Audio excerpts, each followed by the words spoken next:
Sénégal. waa muy lu raar ci Sénégal. c'est contexte yi du benn. muy lu raar ci Sénégal non du benn baara. muy lu raar ci Sénégal. kon yow condition bi mooy 35 ans yi moom nga dépassé moo tax nga joxe lenge yi. absolument non parce que sunu parti manière yi daw la nag laa ko gisee. xam nga boo yàggoon bu la ci dafa mel ni chaque 6 mois da nga waroon dugg ndax loo wax rek Macky woo la ne la ñëwal toog mais bu la neexee ñëwal xalaataal tal bu baax li nga wax nii benn affaire. est-ce que du dangaa daw responsabilité. Macky Sall xam na ni man du ma daw.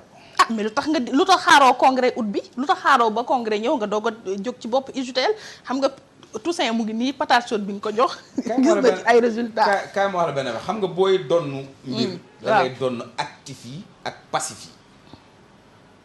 li daj ko ci UJTL Toussaint mën na ko bañ a daj comme mën na daj. mais yàggoo ci yow yàggoo ci 2011. waxal mën na ko daj comme mën na daj lu ko ëpp.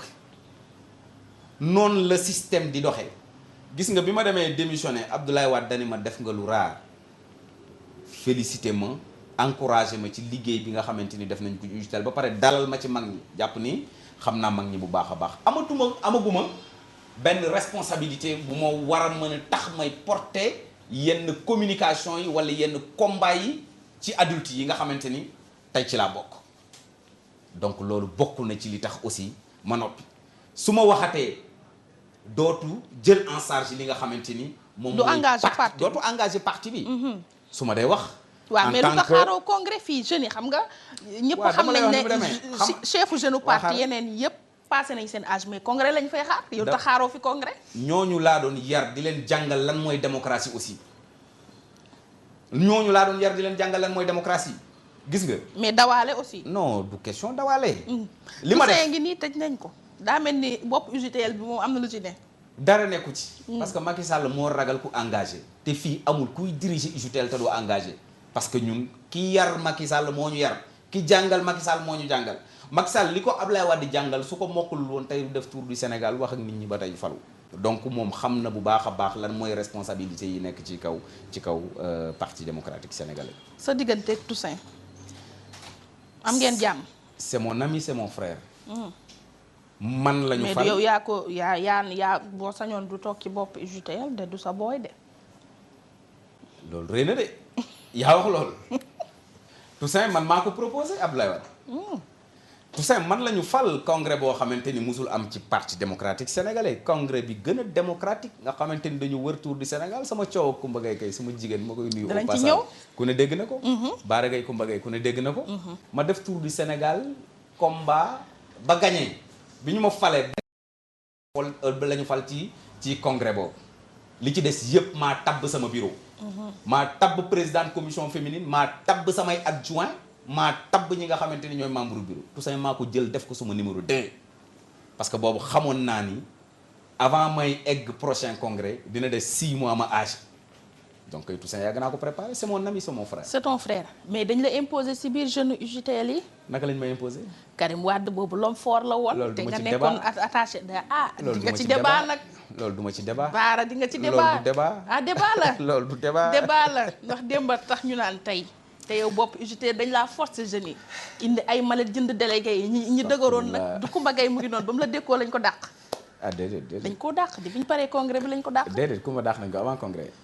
et damay wax rek. bi mu bañee retiré candidature am moo tax ñu daal di ko dama lay wax rek lu ndaw Karim Wade woo na ma bureau en tant que attaché de cabinet je parle sous le contrôle de Bachir Diawara mon frère et ami moom moo doon chef de cabinet wu Karim ma nekkoon attaché de cabinet Karim woo ma ba su bureau ni ma bàyyil UJTL gi ngay xëccoo parce que doo gagné dara ki lay wax loolu du la imposer Karim bi ñu gagné ci lay soog a gëm ni mais engagement lu mu la mayul leen door la ko may après bi ñu gagné nag amul kenn ku ma gën a jàppale ci parti bi ku dul Karim Wade parce que tout simplement xamoon na lan mooy imposé wu la Karim mënu moon imposé parce que parti bi dafa tëddee woon noo xamante ni kenn mënul imposé kenn délégué yi par département la woon département bu ne am na 6 délégués moi je fais le tour du Sénégal fu ma dem nit ñi defal ma ay motion de soutien ngeen koy suivre Walf lim ci relayé amul beneen presse bu ko relayé motion de soutien à la candidature de Bara Gaye fu ñu dem glané la fa nekk ci ay délégués yeneen candidats yi toog Dakar di yuuxu rek ah non nous on avait fait le tour du Sénégal. ak jeunes yi nga xamante ni ànd na ak ñoom depuis ñu créé woon mouvement des jeunes libéraux. mouvement des jeunes libéraux si mouvement boobu noonu rek ba tey ñu wax ci waxu démb googu noonu ci nga diggoon Ablaye Wade 3 millions d'électeurs ci élection yi ba ne premier tour assuré nga ko day gagné à 75%. du woon ci mouvement des jeunes libéraux. non bi nga jiitee UJTL bien sûr. waaw effectivement. yaa diggoon Ablaye Wade 3 millions d'électeurs yi. xam nga dafa am lu ñuy tuddee ay effet d'annonce. dafa am lu ñuy tuddee ay déclarations yoo xamante ni c'est dissuasive. pourquoi des fois nit ñi di def meeting tout en sachant que ñiy ñëw ci meeting bi yëpp ànduñu ak yow. parce que des fois nga def meeting boo xamante ni sa adversaire da koy gis tiit et bi ñuy wax ni mën nañu am 2 millions d'électeurs aussi ci UJTL dañ ko tegoon fu wóor foo xamante ni chaque responsable dañ ko sasoon mu am loo xamante ni benn secteur la secteur mooy 100 électeurs soo ko déduire mënoon nañu am 1 million 500 ñu ne woon la participation des adultes ak des anciens des arabisants des autres structures verticales comme horizontales war nañu mën a am li nga xamante ni mooy 2 millions d'électeurs foofu lañ ko tegoon sur des bases et des calculs très objectifs malheureusement Sénégal nit ñi trempé ko woon ci loo xamante ni sénégalais xamuñu woon loolu muy lan violence ak lan wax joo xamante ni du dëgg wax ci Ablaye Wade loo xamante ni du dëgg benn complot au niveau international aussi fexe ba am def seeni lobbying imposer seen candidat jàpp ci. fi ne loolu ngay layalee sa non defal ndànk rek et puis teg ci beneen affaire dama gëm waxi Serigne Samba yi mu ne pepp suuf bu jógee dal ci morom suñu borom la neex fekk na boobu yàlla ci dogalam ci ëzal la bindoon nii li nga xamante ni moom mooy. Macky mooy fan baara non mooy mandat wu Ablaye Wade. ci 12 ans lay yem. ak lépp loo mënoon ti def da ngay daanu mais nag rëccuwuñu ci dara parce que engagement pas-pas dafa yemul ak leneen li nga xamante ni mooy ay tapp. mais après bi loolu passé demoo ci Wade nga ne ko ñu jéggal ma de parce que la ma calculé woon dafa faussé. amul ay Wade 1 million d'électeurs sax amu ko ci élection yi. pour te dire. man nekkuma koo xamante ni dafay génnee ay secret d'état wala dara li may wax dara du ci secret d'état bien que am na ñoo xamante ni nag amoon nañ ay responsabilités yu mag Sénégal. di génnee secret d'état di wax rek. mais dama la wax ni lépp loo xamante ni mus nañu ko def ci UJTL. mës nañu ko def ci PDS les stratégies on le définissait ak Abdoulaye Wade lépp lu ñu mës a def amul lenn loo xamante ni dañu koy def bëgg ko mettre ko en œuvre ba pare nag bëgg travailler sans impliquer ki nga xamante ni mooy le responsable national le secrétaire général national du Parti démocratique sénégalais. donc amul ay ñëw ni ko jéggalu wala dara ak yooyu parce que ñun ñooy définir ndoo les stratégies ñoo koy mettre ndoo en œuvre. yaa ngi naan am na ñu nekkoon ci haute sphère de l'État di def secrétaire xanaa Idi ngay waxal. ah déedéet pourquoi Idi. kan ngay waxal parce que man de sama xel daa mel ni ci loolu la ma jox. xam nga dama dul bëgg def benn émission boo xamante ni day ñàkk sens. émission wu ñàkk sens mooy di lim ay diw. baara nag gis nañu wax sur les questions stratégiques yi nga xamante ni mais ci li ñuy wax nii c'est stratégique sénégalais yi foog ñu xam ñan lañ yoroon joxoon nguur gi ñu nekk ay homme d'état ñëw di génne ay secret d'état loolu tam c'est stratégique di. yow en tant que journaliste d'investigation xalaatal soo xalaatee ku la sa xel jox rek. te ñeme woo wax kan la yow. ah non du question rek. yow mi junj kay. ah déedéet am na ñoo xam du ma leen bëgg a may yenn. ñu génn ci loolu wax ci wax nga nee nga amoo instant bi benn ndombal tànk ci parti bi mais yéen du yéen a defoon liste jox Wade ne pour cadre parti bi Wade na leen dem leen Aziz mu ngi ci prison bi tànk génnul du ma nommé waat keneen chef des cadres. man bokkuma bokkoo woon ci kii ci non complot boobu noonu. ñu defoon contre Aziz Diop. Aziz c'est mon ami, c'est mon frère. Teñ ne Lamine a ko jiite woon Lamine Ba. Aziz c'est mon ami, c'est mon frère. ci nga bokk wala bokkoo ci. non attends man nu ma ciy bokkee te bokkuma ci structure cadre yi. Aziz maa ngi koy nuyu bu baax a baax moo ay dañoo ngi di leen ñaanal yàlla mu libéré leen yàlla rek mooy libéré. pepp ceeb bi ñu war a lekk prison bu jeexee rek ñu génn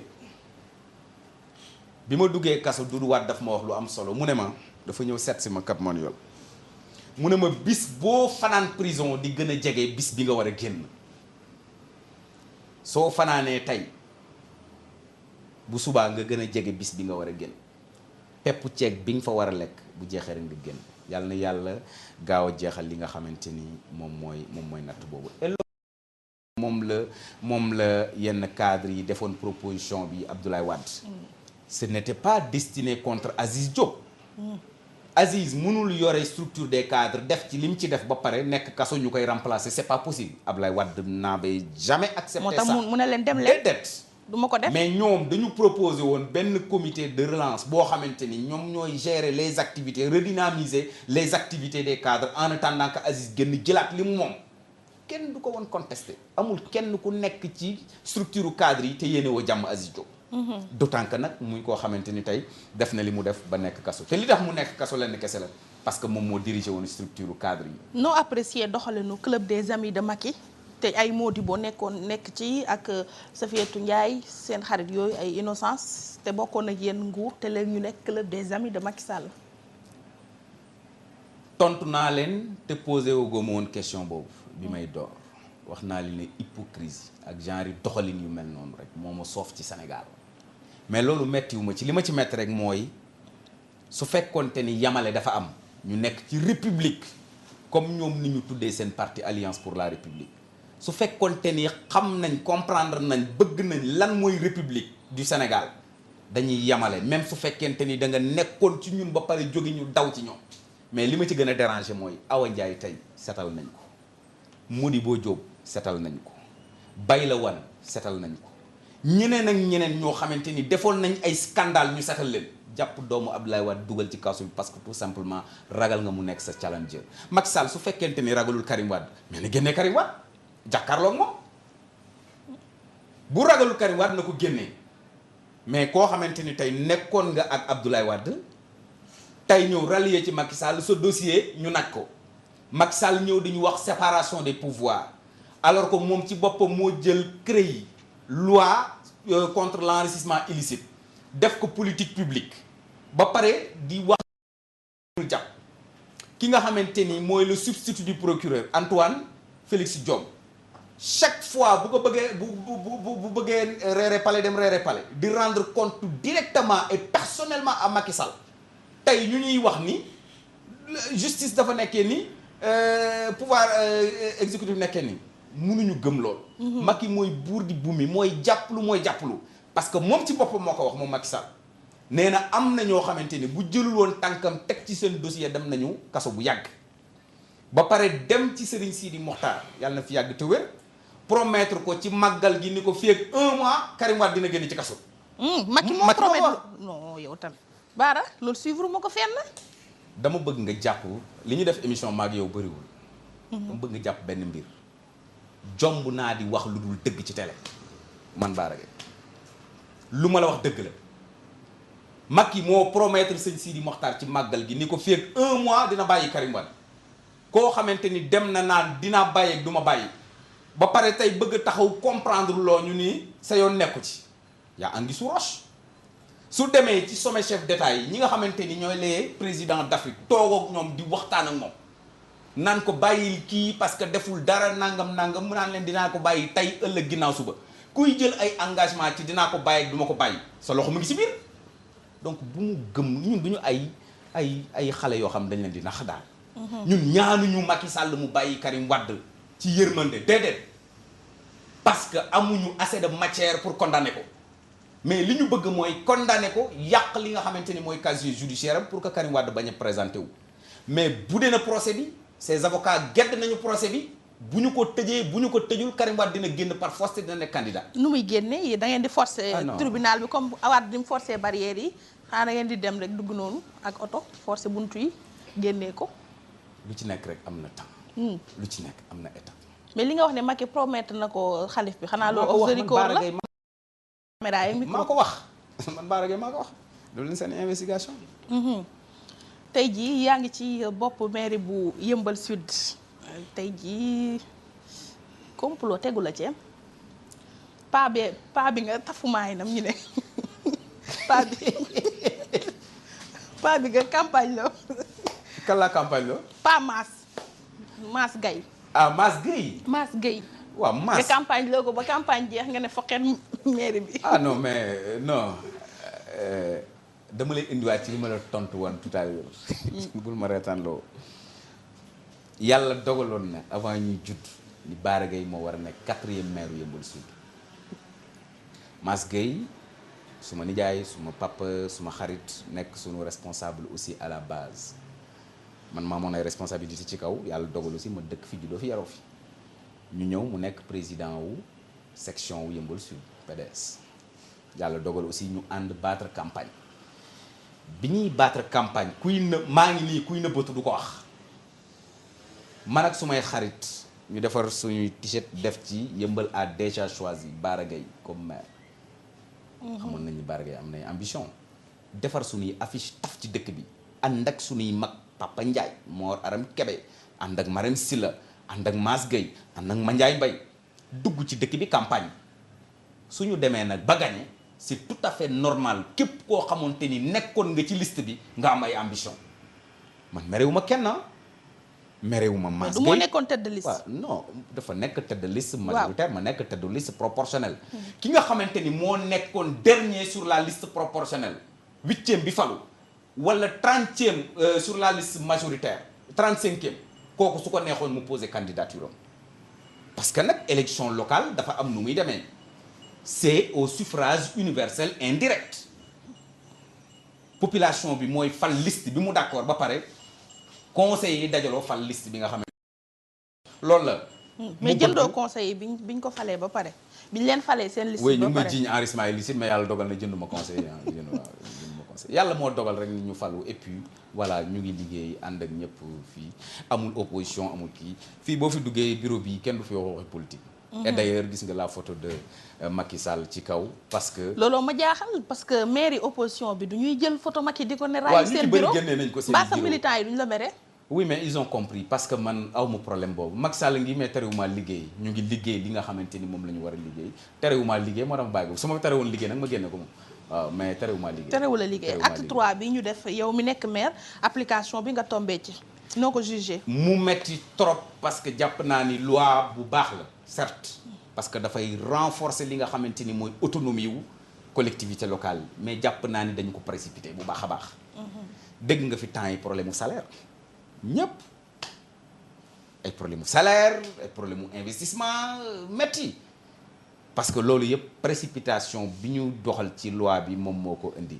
mais ñun nag ñu ngi sant yàlla bu baax a baax ndax sous l'empire de l'acte 3 de la décentralisation ay la yoon nous touchons du bois waxuma ko nit ñee koy wax bokk nañ ci maire yi nga xamante ni ñoo gën a def résultat ci juróom-benn weer yi nga xamante ni moom la ñu jàll bien que ça a été très dur fay nañu sunuy salaire taal nañu sunuy làmp yenn partie yëmbal yi donc subvention yi ñu waroon a joxe nañ ko à temps donc daal ñu ngi ci dynamique rupture jàppale aussi li nga xamante ni moom mooy population mais jàpp naa ni aussi l'État doit renforcer li nga xamante ni mooy les moyens des collectivités locales pour faire face véritablement aux enjeux de l'acte 3 de la décentralisation. maa ngi lay sant di la gërëm Bara Gaye maire bu Yeumbeul Sud bokk ci parti démocratique sénégalais di gërëm suñu auditeurs ak téléspectateurs yi doon suivre seen émission sortie di gërëm sama ñaari càmmañ yu baax yi Papis Mbaye ak El Hadj Modou Diouf di gërëm suñu réalisateur di Oustaz Assane Diouf waaye duñu fàtte salon de coiffure Leydou Koumba nekk ci avenue gërëm ñi fa nekk mbokk yi jaa ngeen jëf leen di jox rendez-vous beneen ayu bés incha allah.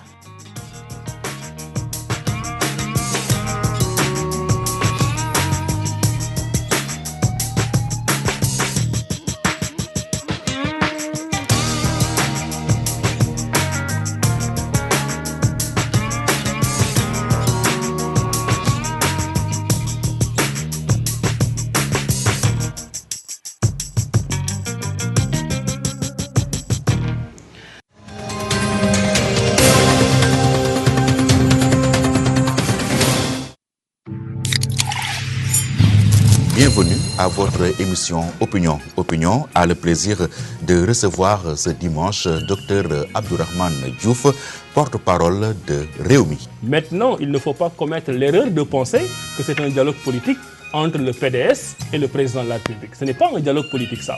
Ça, c'est une discussion en privé entre l'APR et le PDS qui ne nous concerne pas. Vous voulez un dialogue plus élargi? Si le président de la République, en tant qu'institution, convie Maître Abdoulaye Wade en tant que secrétaire général d'un parti, il est le Parti démocratique sénégalais, il a aussi l'obligation de convier tous les autres membres de la classe politique pour discuter sur les questions importantes. Là, on a l'impression que le jeu se joue entre les deux. Mais alors là, nous considérons que ce n'est pas le président de la République qui rencontre un chef de parti de l'opposition, mais que c'est le président de l'APR privé qui rencontre le chef d'un parti privé et ils discutent de choses qui ne nous concernent pas.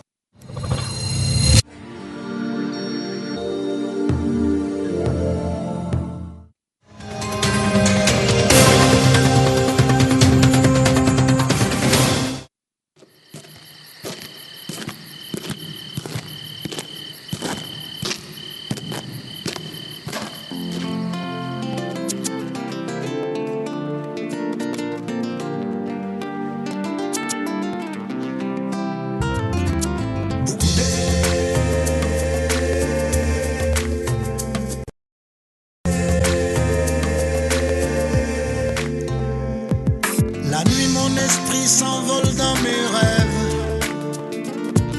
La nuit mon corps s'endort pour une trêve. La nuit je m'assoupis et mes pensées s'évadent. La nuit s'étoile, les amoureux se baladent.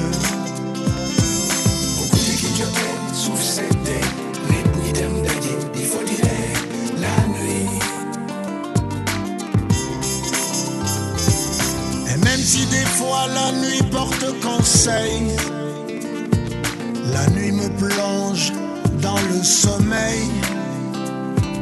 Et même si souvent la nuit reste sombre,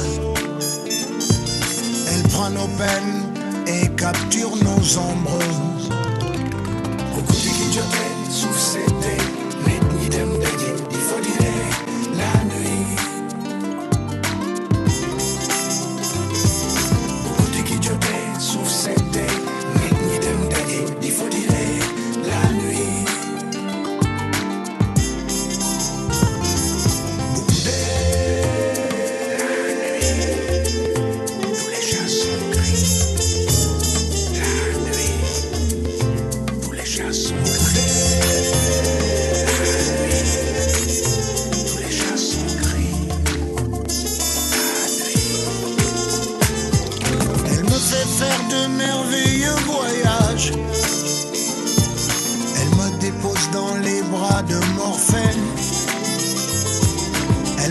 Découvrir de délicieux rivages. Elle m'accompagne durant la traversée.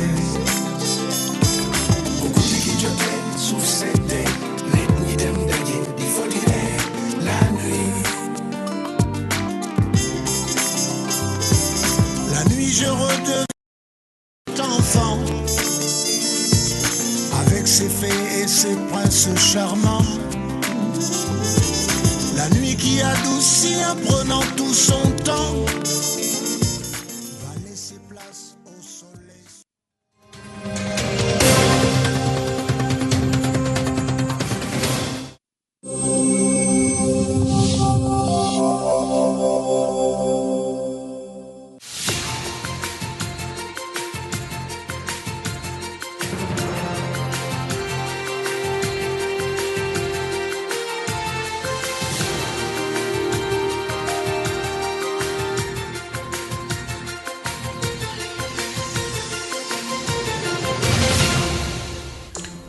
Mesdames, Messieurs, il est 13h. Bonne journée à tous ceux qui nous suivent. Voici les titres de cette édition. Ghana, Côte d'Ivoire en finale de la Coupe d'Afrique des Nations en Guinée équatoriale. Ce soir, dans le stade de Bata, à 19h, les deux équipes s'affrontent pour la deuxième fois en finale de Coupe d'Afrique après celle de 1992, gagnée à Dakar par les éléphants de Côte d'Ivoire. Les Dakarois se souviennent et donnent leur pronostic dans nos reportages. Cheikh Tidiane Gomis nous retrace également les chemins de ces deux formations qui se croisent à nouveau le temps d'une CAN après avoir disputé ensemble la Coupe du Monde à passer. Les bassins de rétention qui tuent et l'article 10 de la Constitution sur les droits de marche qui divise retiennent l'attention du mouvement Macky 2017. Ses membres donc demandent la révision de cet article. L'international et les sports, voilà pour le sommaire. Bienvenue, bonjour à tous.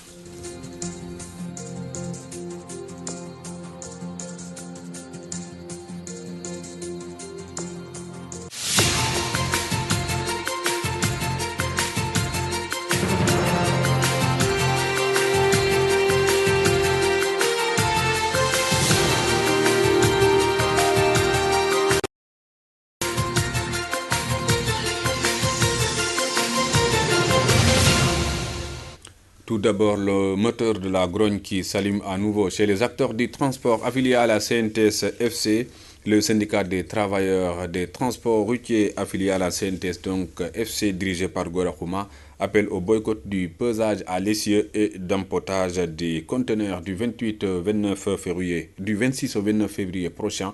Il dénonce des tracasseries et les tarifs autour de cette opération. Voici la correspondance de Théodore Semedo. Le syndicat des travailleurs des transports routiers du Sénégal, STTRS, affilié à la CNTS FC de Cheikh Diop, se dit indigné du mutisme de l'État par rapport à la non-matérialisation de la taxation du pesage à l'essieu dont il soupçonne des micmacs. On a un problème sur le problème du pesage à l'essieu. Il n'y a pas de fiabilité. Il faut que les autorités sénégalaises puissent comprendre que nous ne détenons pas ou bien nous ne voulons pas de ne pas faire le poids. Mais nous demandons une harmonisation. Puisque le système n'est pas bon, il y a trop de tracasseries, il y a trop de vols sur le pesage acier. Goro Khouma et ses camarades, lors d'une rencontre avec la presse, ont aussi déploré les problèmes de détention et d'emportage de conteneurs au niveau du port de Dakar. Le problème de détention. Nous avons fait un mémorandum et on a remis ce mémorandum à M. Oumar Gueye, qui est le ministre tutelle, qui est le ministre de la Pêche. Et il n'y a pas de réaction par rapport à ça. Face à ces manquements, ces syndicalistes de la CNTS-FC appellent au boycott respectif du pesage à l'essieu et des emportages de conteneurs au port les 26, 27 et 28 février prochains. Le 26, le 27, le 28, qu'il n'y ait plus maintenant de débarquement, qu'il n'y ait plus maintenant de pesage acier. Les tracasseries subies par les chauffeurs sur le tronçon Gambie vers la zone du sud du pays inquiètent également ces acteurs du transport. Je ne vois pas pour quelle raison l'État vous obliger toute la région à passer par la Gambie pour venir à Dakar. Pourquoi je dis que l'État veut imposer? Parce qu'il n'y a pas de voie de contournement, bien fait. Mais le Sénégal a droit de faire sa propre route ou bien de refaire sa propre route qui est la voie de contournement à 2 fois 2 voies. Ne serait-ce que pour qu'on puisse dire, comme le dit le président Macky Sall, consommer local.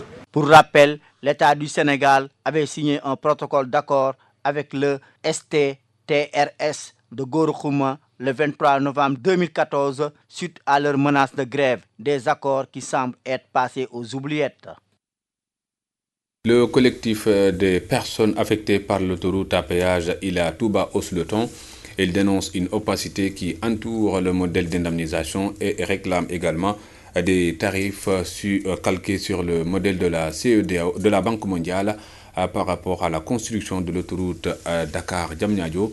Ils ont été reçus par le khalife général des Mourides à Touba. Correspondance Léopold Tamba.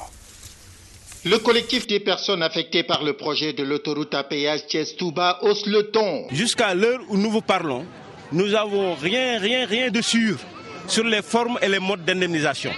Et ce que nous exigeons, c'est, n'est-ce pas, la formule de la Banque mondiale. La formule d'indemnisation qu'on a utilisée lorsqu'on désintéressait l'autoroute Dakar-Diamniadio. Donc nous sommes tous des Sénégalais, bien que les entreprises ne sont pas quand même peut-être les mêmes, mais en fait, c'est les mêmes dégâts, c'est les mêmes préjudices. Donc je pense qu'il ne peut pas avoir 2 poids, 2 mesures. Nous récusons le barème national. Nous l'accepterons et nous ne l'accepterons jamais de la vie. Ces personnes présagent que ce qui bouillonne dans la marmite n'exhale pas une bonne odeur. Nous avons quand même fait presque le tour de toutes les structures administratives de Thiès. En commençant par le préfet du département, nous avons vu le sous-préfet de l'arrondissement de Kermoussa qui administre la zone. Nous avons vu le service d'urbanisme. Nous avons vu le service Agéroute qui sont maîtres d'œuvre. Et presque tous les services qui sont concernés. Mais malheureusement, jusqu'à l'heure où nous vous parlons, personne ne peut nous édifier et les formes et les processus d'indemnisation. Et c'est ce que nous exigeons, tout simplement. Sur ce qui ressort de cette rencontre avec le khalife général des Mourides, le coordinateur du collectif se fait moins prolixe. Personne ne peut nous édifier sur les modes d'indemnisation. C'est pourquoi nous avons jugé utile de venir ici voir le marabout et pour lui expliquer, n'est-ce pas, la situation, pour demain, si par exemple il y aurait peut-être quelque chose, là personne ne dira que nous n'avons pas quand même passé par les voies autorisées. Touba, Walfadjri, Radio TV, Léopold Tamba. Léopold Tamba, la communauté maure du Sénégal réclame sa part de l'héritage culturel national. Lors d'une visite au niveau des tanneries de Wakinana Nimzat, les Maures annoncent et également dénoncent donc leur exclusion de la plupart des programmes initiés par l'État au plan économique ou culturel. Voici leur porte-parole Birahim Fall au micro de Théodore Semedo. Je considère comme une négligence de l'État. Parce que quand il y a